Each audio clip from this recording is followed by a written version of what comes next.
What's going on, Jets fans? Welcome back to another video here on Peg City Hockey. We're going to be talking about trade rumors, trade ideas, proposals, and what I think the Winnipeg Jets should do going into the trade deadline. And I know that they've already made a big splash and traded their first-round pick this year, earlier a couple weeks ago when they acquired Sean Monahan from the Montreal Canadiens.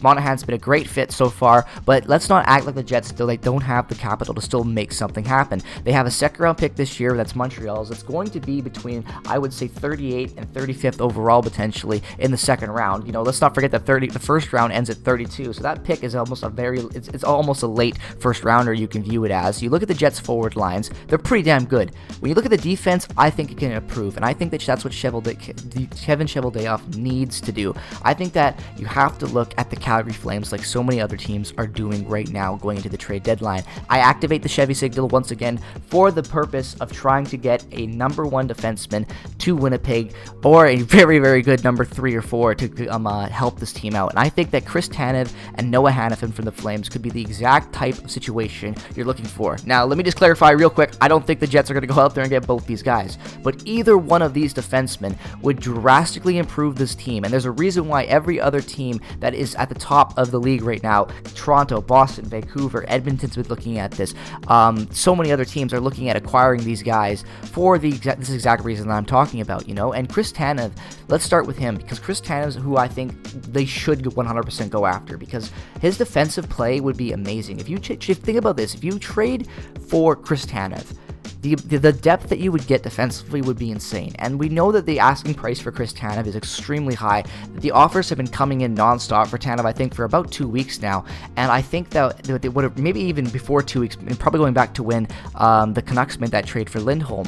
And I think that when it comes down to it, they are not going to trade Tanev unless they don't get a first. Because you look at his points, with only 12 points, 55 games played, you're like, well, what are you talking about? That's not elite. It's the defensive metrics that take Tanev over the top. It's the blocking the shots, the hits, everything else that he does out there. He's one of the best defensive defensemen in the NHL, in my opinion. I've watched Tanev a lot. I was a guy that lives out here in Vancouver. I saw him play a majority of his entire career, in his prime especially, with the Vancouver Canucks, and he's always been one of the most consistent defensemen, in my opinion, and an underrated defenseman in the NHL. And if the Jets could go out there and trade for a guy like Chris Tanev, you look at their defensive lines right now. You know, you look at the second and third pairing. Brendan Dillon playing with Pionk, Sandberg with Nate Schmidt. If you drop Neil Pionk down to the third pairing, play him with Sandberg, and then you acquire a guy like Chris Tanev and play him with Brendan Dillon, that pairing of Brendan Dillon and Chris Tanev, in my opinion, could be exactly what the Jets could need defensively going into the playoffs. You're going to get extreme physicality from both those guys. You're going to get them sacrificing the body, blocking shots, you know, just playing the best type of defensive, responsible hockey that you can. And Brendan Dillon's been pretty good offensively this year as well.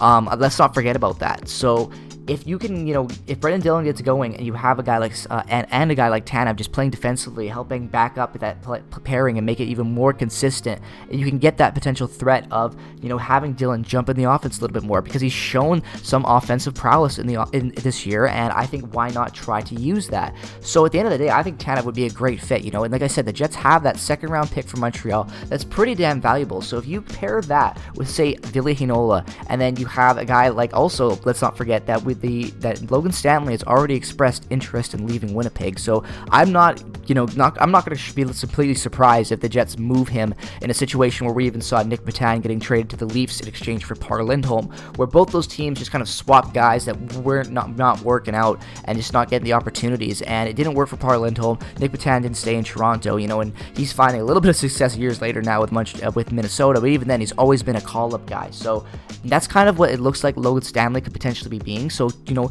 if you want to trade, he's also something you could throw in as well. And not to mention the fact that the Jets, if they are also looking at maybe even at moving on from, you know, to create the cap for something like this, because Chris Tanev's pretty affordable, but obviously the Jets right now, they have about $1.2 million in cap. So if you traded a guy like Logan Stanley, he's making $1 million right now. So, you know, that creates some cap right there. And I think that there is a way that they could also move on from maybe Mason Appleton, dropping him out of the lineup, because you've seen that Kapari is hungry, and Mason Appleton, you know, has been good at times this year, let's not be wrong, but he's making $2 million, and the inconsistency with him in the latter parts of the season have just been rough. And, you know, I think that, you know, I think bringing in a guy like Tanev is exactly what this team needs to do in an all-in situation this year, because if you improve the forward core like you have, and then you invest in the defensive core that's already been good, and you add to that, that's the type of stuff that takes teams over the top going out of the trade deadline into the playoffs, in my opinion.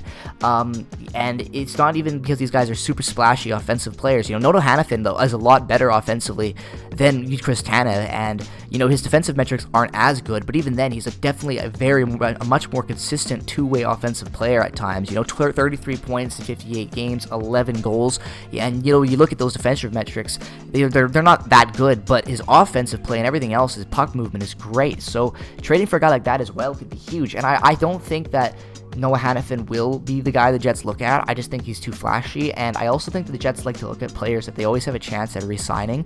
They made a huge offer for Paul Stastny after they traded for him, and when they knew that they couldn't get Hayes, they traded his rights to the team that Hayes wanted to go to, most likely in Philadelphia, to still get something for him, and eventually they brought back Paul Stastny. They've always looked at trying to extend guys they trade for. You look at Nemescov last year, and Hanifin has not expressed interest really to come back to play in Canada. He wants to go to the US, so if any Canadian team trades for him, outside of the fact that there's already interest from Edmonton, from Toronto, from Vancouver potentially, and even the Jets at times, he's probably going to be a pure rental for any of those teams. So if he'll 100%, in my opinion, cost a first round pick. So I don't know if the Jets go in on a rental that will 100% leave, especially because you look at the fact that even when they lost Hayes, they still got that first round back because they wanted it back, and they traded with the Rangers, and that all worked out. But they've already traded the first this year for Monahan, and I think that maybe if there's a way you can get Tanev.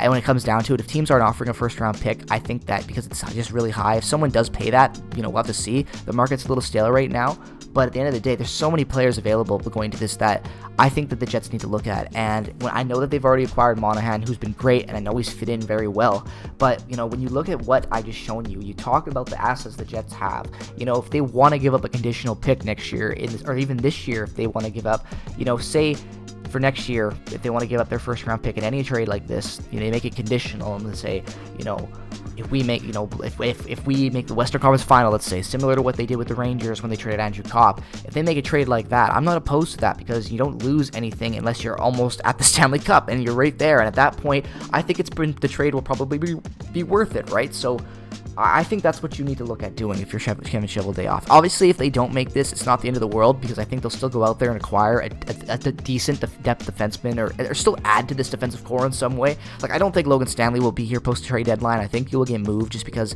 they're not using him, and I know he's expressed interest out of Winnipeg already, so we'll have to see. But I think that they will acquire someone defensively, even if it isn't one of these top-tier guys. But I think this is exactly what the Jets need to do. Every other team's looking at these guys for the same reason I want the Jets to, because they put a good teams, elite teams, over the top. These are the type of impacts that really make a difference going into the playoffs.